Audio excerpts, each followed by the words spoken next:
dear viewers, my Hebrews and Shebrews. Today we'll be talking about quite the interesting subject. Oh, this is backwards. I can read this still. Now, listen. I know that you know that you think I don't know what I'm talking about, but you could not be more wrong.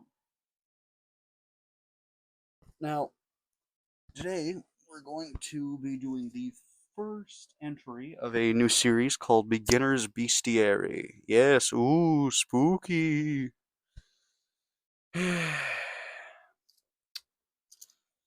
Now, the first entry is going to be on the Wendigo. Now, you may be semi-familiar with what a Wendigo is. The thing with the horns and stuff. But you could not be more wrong. That variant of the Wendigo came from a film made in like the 90s, and we don't like people from the 90s. Now, a real Wendigo comes from folklore across many different Native American tribes, and I'm not going to say First People, fuck you, Canada. Um, uh, and their stories more or less align. They have some differences here and there, and I'm going to be telling you how you can spot one and potentially hunt one if that's your style. If you want to be like Jack Fiddler, but you know they took him to court because he like killed 12 people, 14 actually. You know the creature up.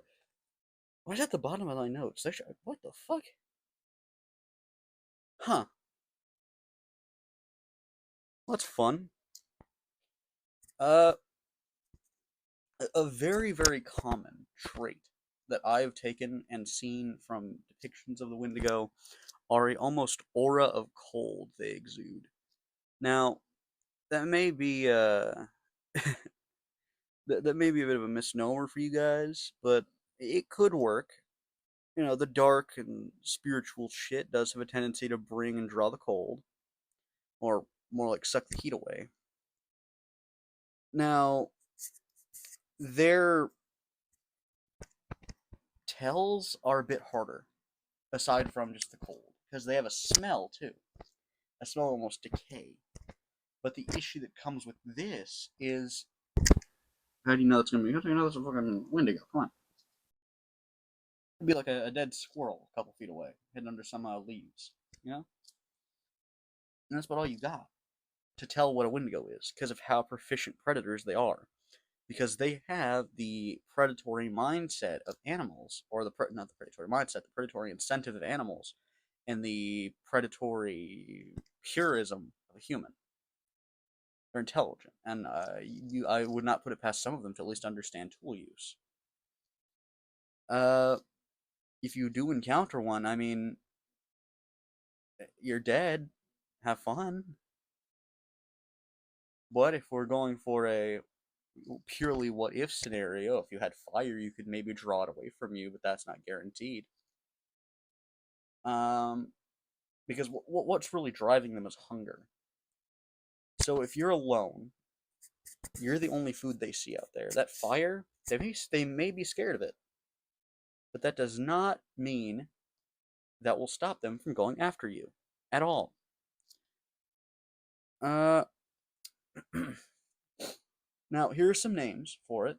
These are ones you should most likely never say in the woods, as saying something's name and bringing awareness to it draws its eye, and you don't want to do it in its home turf. Wendigo, Wheatigo, Wittigo, Windigo, Wittico, Manoha, Manaha.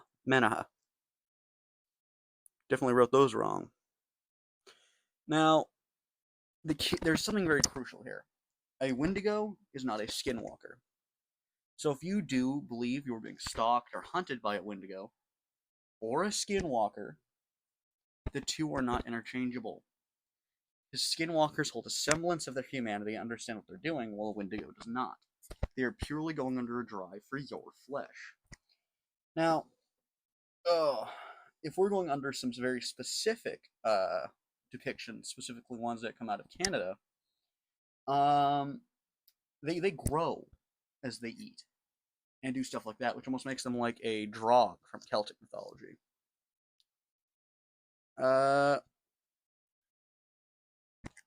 What the fuck? That's all I have in my notes. How much video have I recorded? 6 minutes.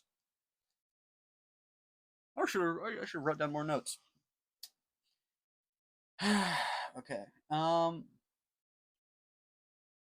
we're just gonna put this down.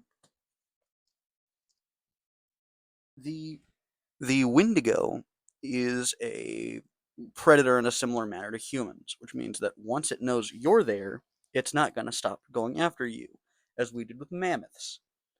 And you know what we did to mammoths? We completely wiped them out. Now,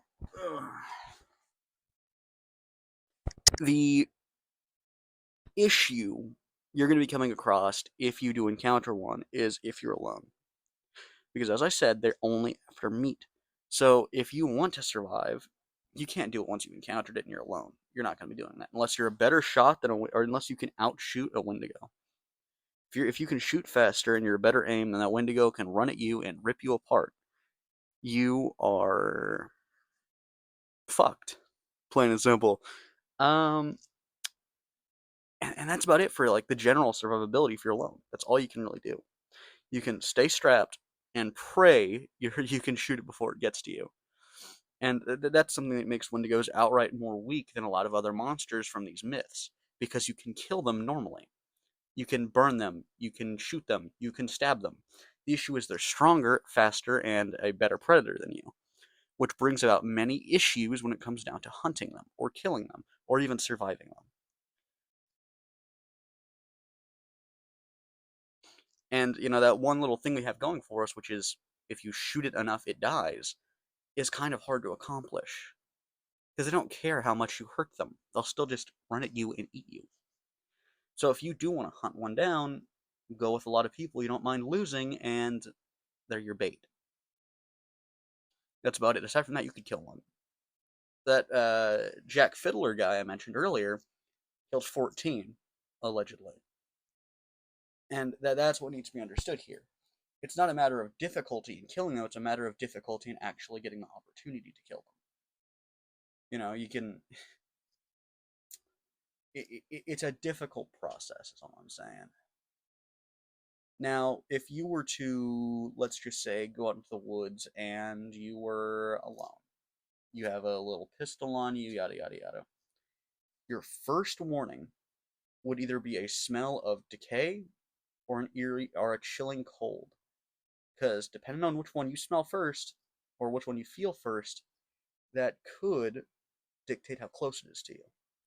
Now, if you are downwind and you smell a rotten smell, there's a chance it is upwind from you, which means that you're not going to have a good opportunity to actually gauge where it is. But if that wind gust stops and you don't smell it anymore, that means it's far enough away that you cannot ambiently smell the rot. If you feel cold suddenly, that means it is close enough to you where you can feel its exuding cold aura. Now, that is an issue because you're fucking dead now.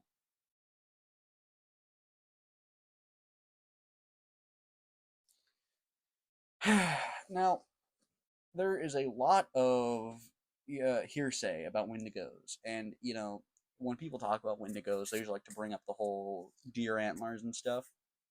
And, we're now at that segment of the video where I'm just giving you some more baser knowledge aside from just basic survival tips, and this is a more in-depth look at them. Wendigos do not have deer skulls. They don't have antlers. They kind of just look like people. Very, very pale, crazy people.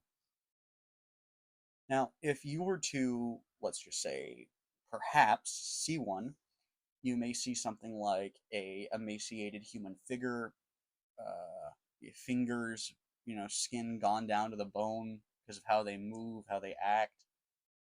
I can't really say much about teeth. I was gonna say maybe they have like sharp teeth, but I don't know. I've never encountered one. This is not a beginner's bestiary where I can give a first-hand experience. Shockingly, I've been stalked in the woods by something, but you know, may have been paranormal. Don't know what the fuck it was though. Now, if you are having an issue of a wendigo or skinwalker, which I will touch on later, if this video gets some decent attention, I'll make a skinwalker video next week. Or if you're actively dealing with one, I'll make one effective immediately. A wendigo is just more violent.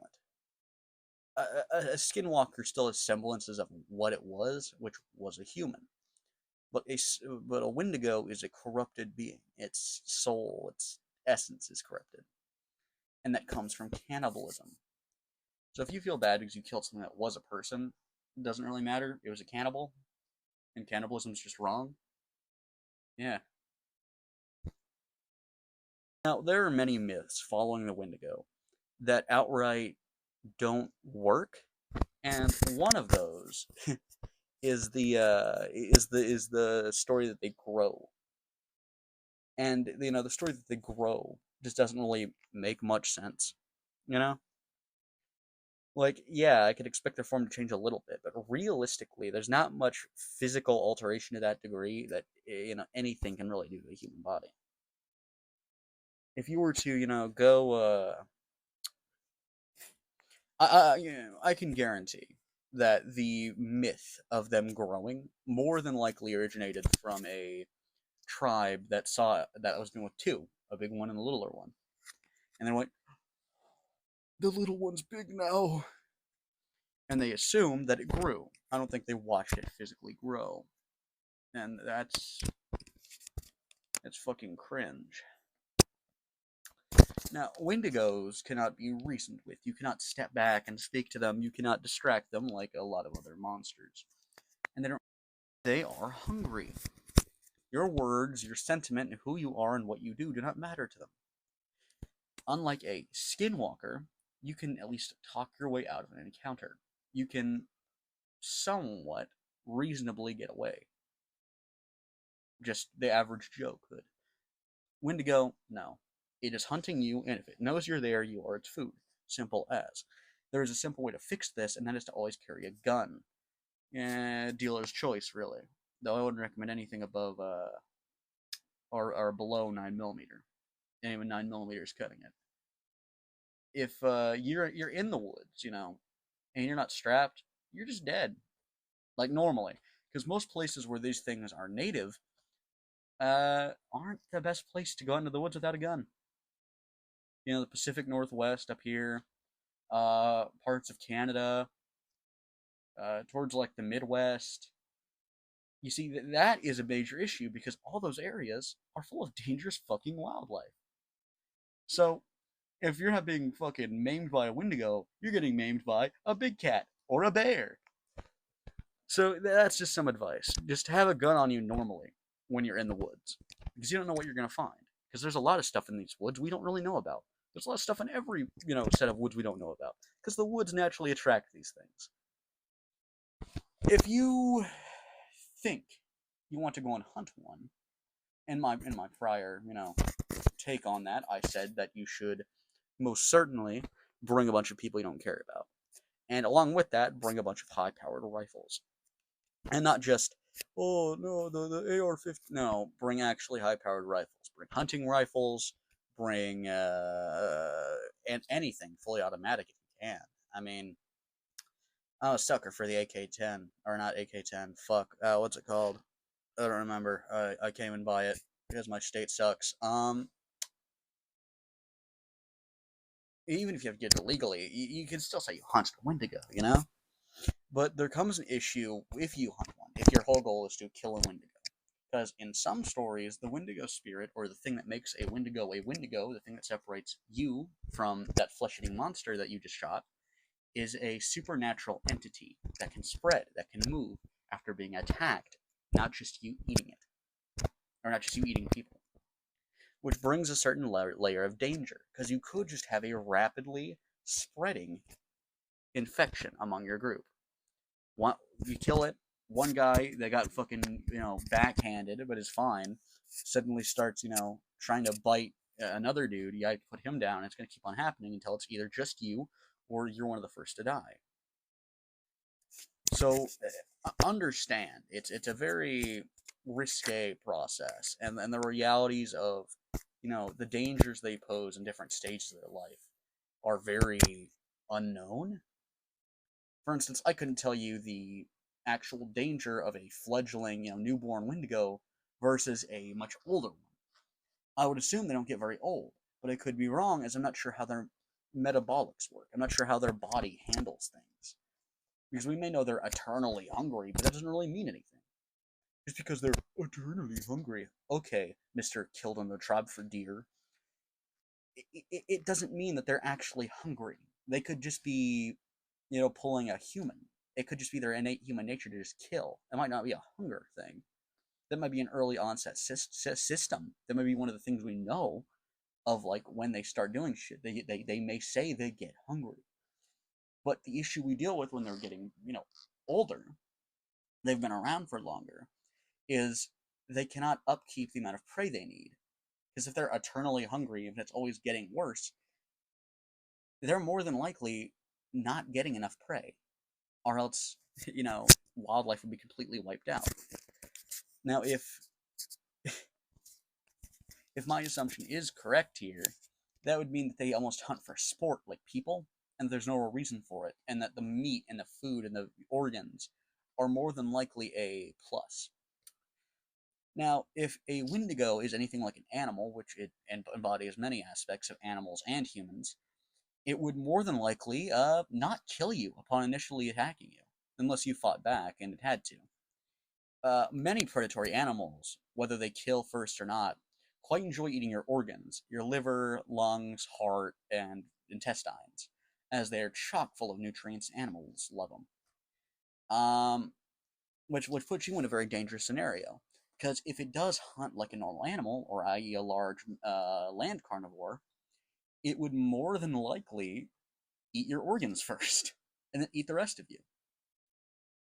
Uh, and if you think, oh, well, we don't really know that for sure. The point is, need to be safe, Just because, oh, we don't know what's going to eat your organs, it doesn't mean anything. If it gets on you, if it attacks you, your biggest worry should be eating your insides while you're still alive. That should be a big worry. And if you are hunting one, I would recommend carrying a sidearm for this exact purpose. Because even if you know it won't do much, if you can, you at least save yourself some horrible, horrible pain. Ugh. Now, if you believe you can brave the dangers of the wendigo, I will say you're not. I will say you're not ready. I will say you are fucking stupid. But, I can't fault a man for trying. If you want to keep one away, aside from fire, I mean, not much you can really do. Much like many creatures, you can pray to the one only true religion, and they can't harm you. Wendigos, I don't know, because if they still have the human free will, that would mean God's rules don't really matter to it. Because angels, demons, they can't really harm us, standardly, or normally. But there's an issue that arises with monsters and humans, or monsters that originate from humans, I should say. They still have the aspect of free will, which means God's rule of don't fucking touch humans doesn't really fucking work anymore, now does it? But I can't say. Never encountered one. They could all be gone. Who fucking knows? Maybe the Native Americans got rid of them. Well, don't you feel like a bigot, America? You made those poor Native Americans who got rid of all the skinwalker. See what I mean? They're so interchangeable in pop culture, I can't even interchange the two when I'm talking about them casually. You put all the people that, killed all the wendigos, you put them in these shitty places, you make them government aid leeches, and you just go, you can own a casino now, though. Fuck you, government. Fuck you. And that's about as far as it can really go. I mean, I've introduced you to the basics of what they do, how they do, and that's kind of the whole point here. The broader point of beginner's bestiary is to bring more light to these cryptids and put them in a more realistic light. Now, if you feel like there's something I missed, please tell me. Well, that's about it. Bye bye.